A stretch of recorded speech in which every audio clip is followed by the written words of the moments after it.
Hey guys, what is up? It is professional Valorant player and content creator Kaplan here, and today we are going to do a patch 1.14 Valorant Pro tier list. This is not a tier list for ranked games, what to play to carry those games, or what I think the most carry agent on a pro level is. This is a tier list for when I'm thinking about pro team comps, what agents are really rock solid and belong in every comp, which ones are flexible, which agents are super meta, and which ones do I think are close to being meta, and so on.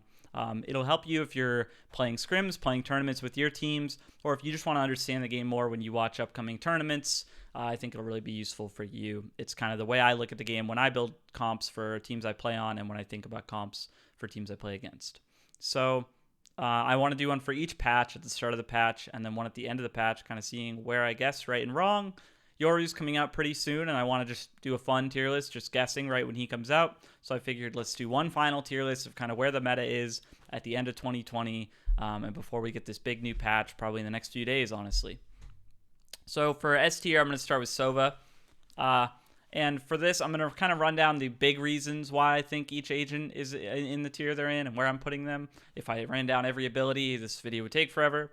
And then as a quick primer, kind of where I see the game's meta in terms of gameplay right now, I think it's very retake and execute heavy. Throwing a lot of utility onto space right now. It's really hard to use defensive utility to stall and stop it. It's hard to react to utility getting thrown at you really quickly and kind of a team's popping onto you in the space you're in. So a lot of these agents, you're going to see a trend, a pattern here. They really like and thrive in the kind of execute and retake meta. Lots of 5v5, 4v4, big fights over sites with spikes getting planted and stuff.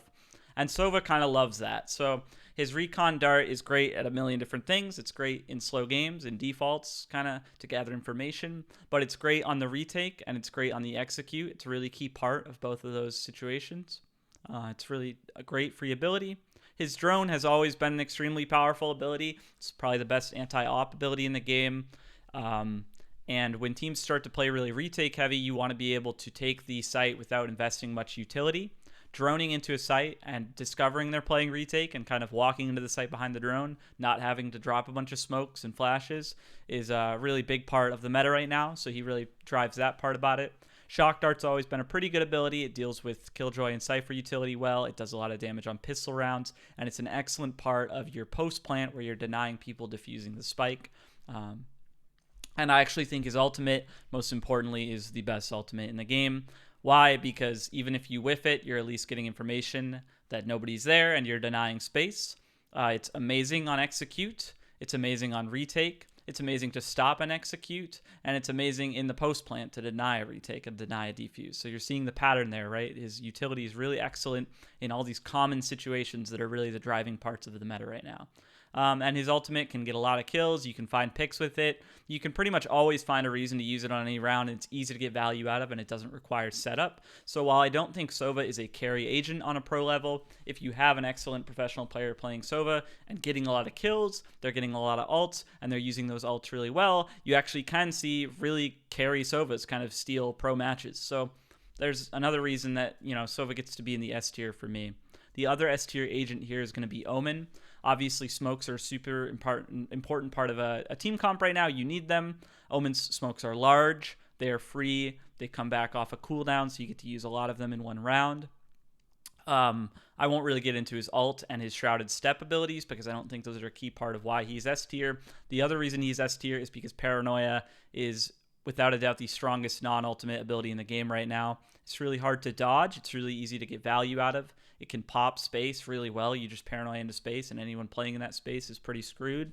It's a really huge part of executes. It's a huge part of retakes. If you still have it to deny their retake, it's one of the most important parts of your post plant, and it's actually one of the better stall tools in the game. It's not excellent, but right now we're not seeing a lot of stall abilities really take prevalence. If you look at something like Omen playing long C on Haven on defense, it's really popular because they can send a paranoia down that lane, make the whole attacking team nearsighted for a little bit, kind of stall them out while you get some space and bring your rotates over. So again, seeing the pattern here, right? These agents have really powerful abilities that are really big parts of this execute, retake kind of team fight meta. And that's it for S tier for me. Another thing is the verticality I forgot to mention for Omen. It makes him really amazing on the new map Icebox. So while Sova's not so good on Split, I think other than Split, They're both picked on every single map pretty much, and I think really any comp that's not running both of them on any map is weaker than a comp that does run them. So that's S tier for me. Next one, I'm going to move, and this is also left or right, so I do think at power level, Sova's a little more important than Omen even, or less replaceable, right? I mean, you can run Brim, although I think Brim's way weaker, but really nobody takes Sova's job. Next up in A tier is Cypher here. We have we've seen teams run like TSM no Sentinel comps, so I do think he belongs in A tier because I do think comps can exist without him and actually look pretty good and have some unique upsides. But the reality is that being on a team where you don't have to worry about watching a flank in your post plant, maybe on retake, you can just kind of, you can wire up a site so they can't walk through it and flank you, and you can just ignore that site knowing you can't get lurked on by somebody going through it. It's really powerful. His camera is an amazing retake tool, right? You just put it on a wall and turn it on when your team's ready to retake, quickly call out where all the enemies are. So Cypher's really the retake king, so he really thrives in the current meta. Another thing is I've talked about how it's hard to react to executes and pops, right? Suddenly abilities are just getting thrown at you, and you don't really have time to do anything about it. Well, if you have cages put down preemptively, you can react, right? They do an execute, you quickly look down and turn on these cages. You can kind of rat inside them. You can actually play inside a site and get a couple kills, and that's because of the power of reacting so quick with cages. So Cypher kind of uniquely is one of the couple agents, I'll mention the other one later, who can really actually react quickly to executes. He can also get free kills while playing retake from outside the site because people trip his wires and he shoots them through smokes.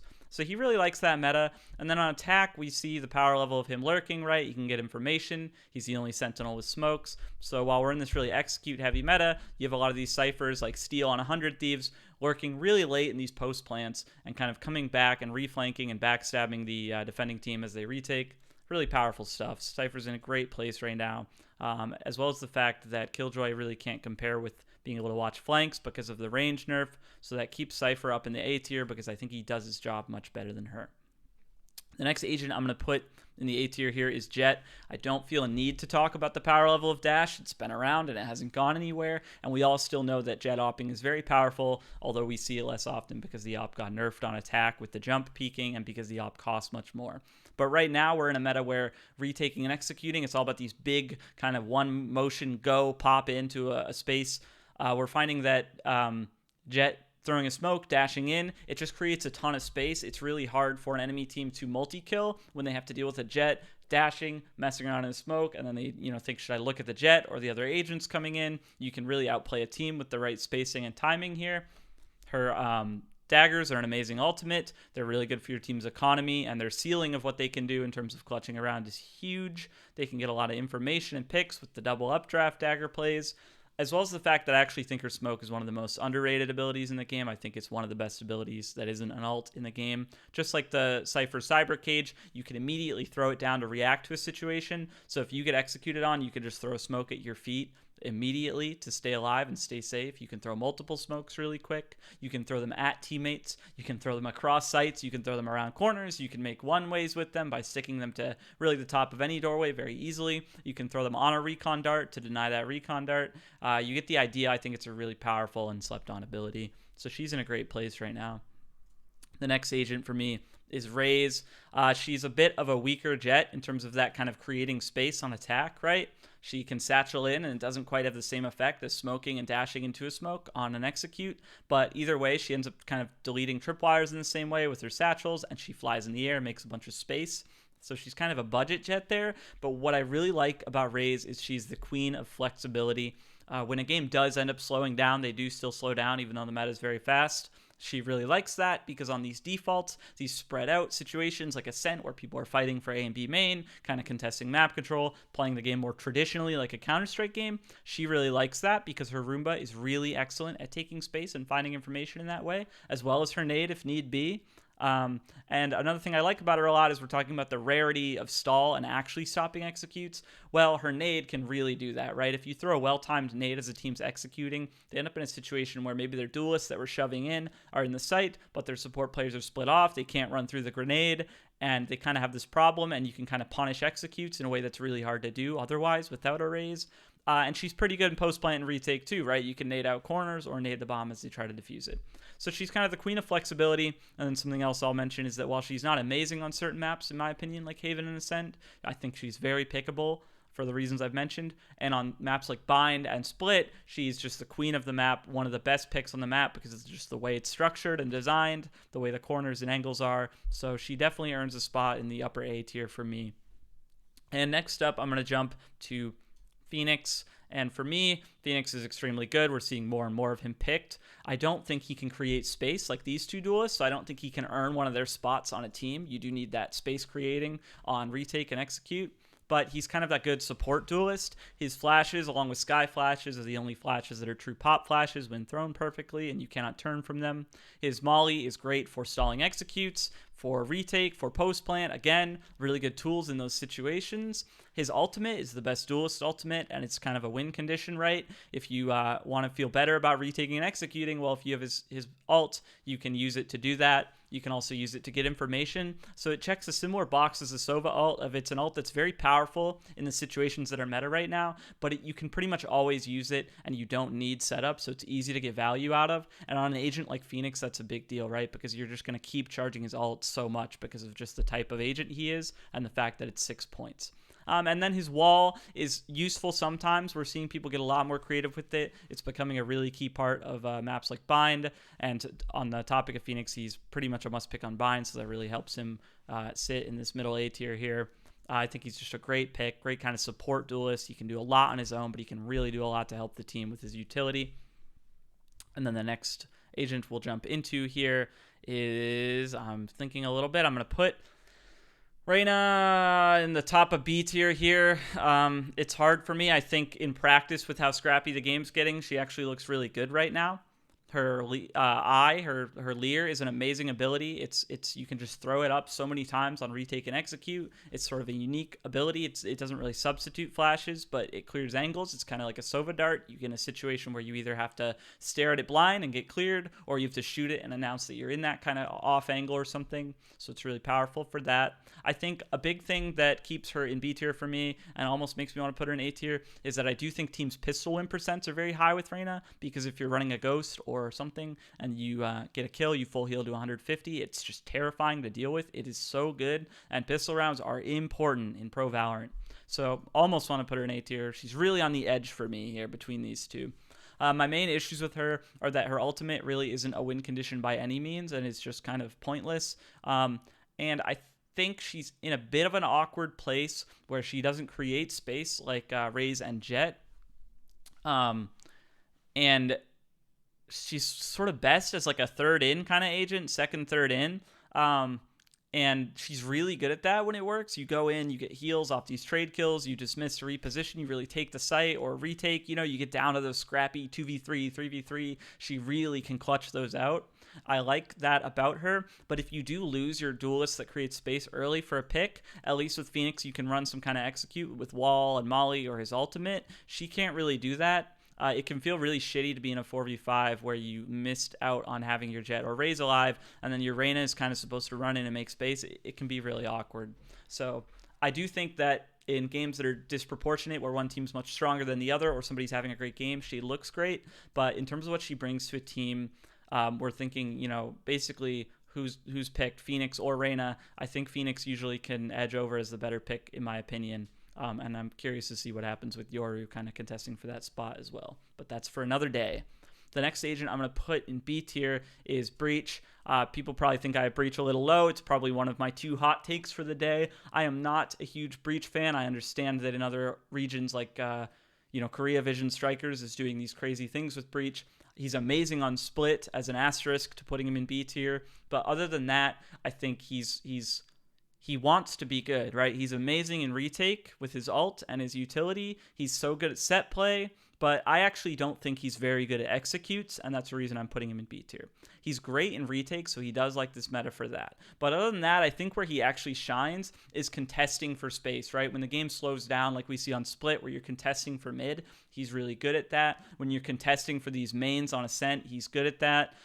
You can do contact plays where he's just sitting there holding his flash out and you just explode with flashes, and that's really good. But in terms of actually dumping on a site and executing, I think abilities like Paranoia, Sova Dart, Jett dashing in and making space, Reyna throwing a Leer out have a lot more effect than the breach flashes, which are easily timed to, you can hide from them. Teams are usually kind of hiding in a cage or behind a corner when an execute happens. A Paranoia or Recon does something about that. And a Leer really lasts a long time, so they can't re-peek. But breach flashes feel like they miss a lot because of the way executes are working and the way people are defending against executes right now.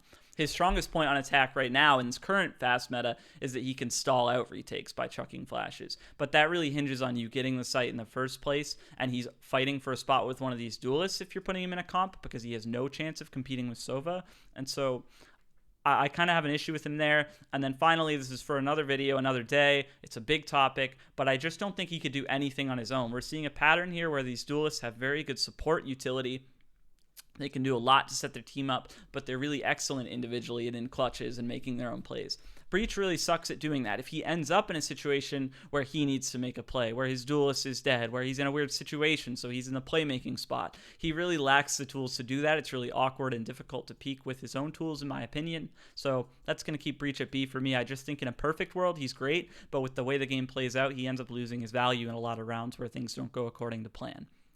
The next agent I'm going to put in B tier, and this is probably my other hot take of the day, is Sage. I think Sage is amazing. She is one of the few stall agents right now still existing, right? Her slow orb has not stopped being an amazing ability. In a meta where people are popping and slamming sites a lot, if you guess wrong and Sage is at that site on really any map, it's not just a little punishing like a Paranoia or maybe a Sova ult will hit you. It's she throws a slow orb, and if she does it at the right time with the right read, your execute is canceled. If you use a lot of utility, you wasted it. The whole defending team is going to collapse on you and kind of bottle you in. It is scary. I think her wall is still really good on pistol rounds. You can use it like it was old school and just pop it up, and people have a hard time shooting it down because everyone's just running classics right now.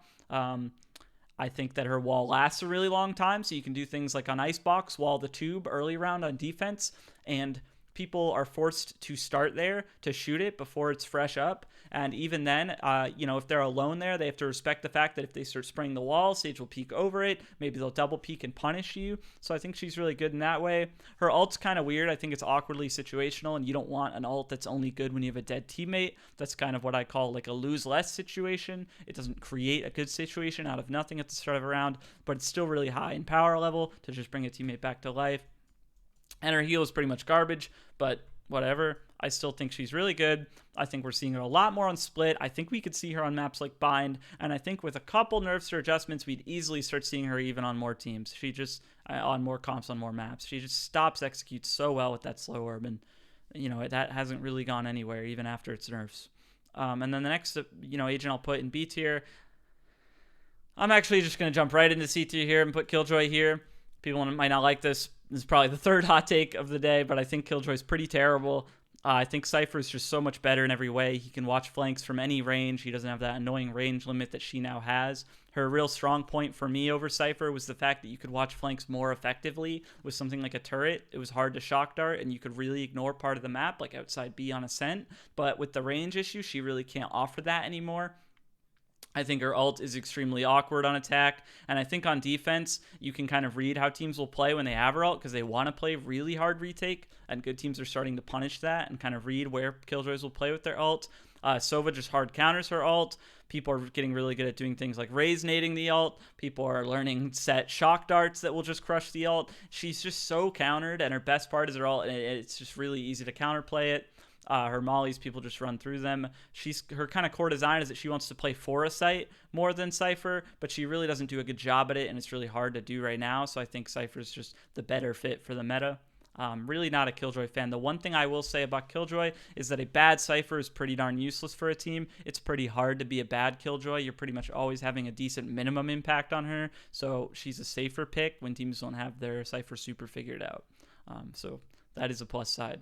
The next agent I will put in C tier is Brim, I think he's pretty bad. I almost want to put him in D tier, but I do think if we ended up in a meta where we started running double smokes, I think he would earn his spot. His ult is very good. The big problem with his ult is that he's not a duelist, so you're giving him kind of, if you want him to get ult as a support, you're giving him orbs, diffuses, plants, kind of eco. You're going to let him hunt the eco on anti-eco, and I do think Sova ult's actually better, so I think he's competing for the orbs of Sova, so you end up seeing his ult less often, and that's kind of an awkward thing for him, and it makes me want to keep him down here in C tier. The one thing I do like about him is his molly is insane, and nobody I think has forgotten that. It lasts forever and does so much damage. It's probably the best stall utility, right? A well-timed molly right before team executes, and they're just screwed. They can't do anything about it. They really cannot get past it, and that is terrifying. And in post-plant, a well-timed molly really just shuts down any chance of winning the late round on the retake. Kind of when you see that molly land and you know you can't defuse for another 8 seconds, that's pretty much it on some of these long-range post-plants. So I do think with some nerfs and buffs, which I will pretend I don't know about, but we all know about them now, that he could move up. And I do think if a team started running double smokes, he would be a pretty good choice as the second smoke. But the reality is that I think if you're running only one smoke, you might as well run duelists or try something like a breach or sage. I think double smokes is kind of a weird option for that flex agent. The next one I'm going to put here is Skye. I'm going to put her, actually I'm going to put Viper first in D tier here.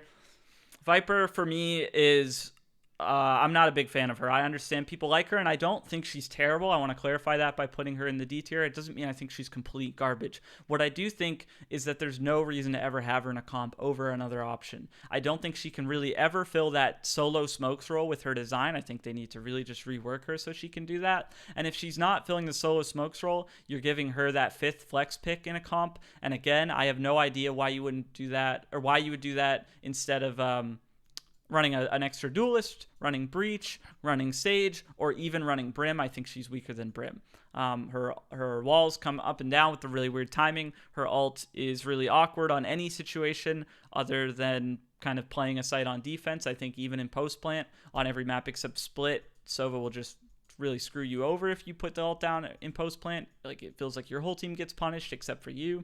So I just don't think she has a spot in comps. Her molly is really powerful stall. I think she is close. I don't think she's terrible. I think we could start seeing her more. But in the current meta, I don't think there's a reason to put her in a comp. I think there's always a better choice. And then Skye I'm going to put even further down for the same reasons. She cannot stand a chance replacing Sova. She does get information with her bird. If Sova got super hard nerfed into the ground, I think she would earn a spot over Breach in that initiator role. Her bird is really nice setup with the flash, but you can't really respond defensively with it at all. It takes a while to pull out. So you can't really flash off of trips, flash off of contact like Breach can. You can't multi-flash like Breach can. You can't do the flash and dash with Jett like Breach can. So she really can't compete for his spot. I do like her ultimate a lot. It is 6 points, and it checks the same boxes as an ult like Sova or Phoenix that it's really just easy to use all the time and get value out of. So that is really nice. And her wolf is pretty good. I don't think Skye, again, is a bad agent. I just think that she has no place in a comp right now because Sova just does her job better, and there's absolutely no reason to run her and Sova. I think, even Viper is a better choice as that flex pick. So that keeps Skye at the bottom for me. Does that mean I think these agents down here are terrible? No. I think you could come up with a comp with them. I would be skeptical to think it's better than a comp without them. That's kind of why they're in C and D tier for me. I think a comp with SNA agents and sometimes B agents is always going to be, for me, the best looking comp in this current patch and meta. But I think with quick little buffs and nerfs to any of these agents, things could easily move around a lot. When something's in D tier, I don't want you guys to look at it and think I'm just saying these agents are terrible. I just think currently, with where the game's at in patch 1.14, these agents always are picked, always need to be picked. These agents in A are pretty much always the best choices. On top of that, you can justify squeezing in one of these B-tier agents and putting them in a comp. I'm totally willing to believe that comp is strong for the right fit, the right team, the right situation, and I think they're really close to being an A-tier or earning the spot. For C and D, I think that a patch needs to happen and things need to move around for them to really have a chance being one of the best 5 agents for you to run in any pro competitive comp. That's how I look at it, and that's kind of the way I'm approaching this tier list. I hope it was useful, guys. Hope you learned something. If you have any questions, counterpoints, you want to argue, debate, make comments, please do in the YouTube comments. Please subscribe. Whenever I get feedback from you guys, whether it's positive or negative, it honestly makes my day to know you guys care and want to see more of this, want me to grow and improve with you. That's the goal here. Let me know what kind of content you want to see more of. If you have any questions, feel free to ask me. Twitter DM is probably the best place for that. My Twitter is twitter.com/itskaplan, youtube.com/itskaplan. That is ITSKAPLAN. Thank you for watching. I hope you guys have an excellent rest of your weekend. And let's all have a lot of fun with this new patch coming out and look forward to content around that. Take it easy. Peace.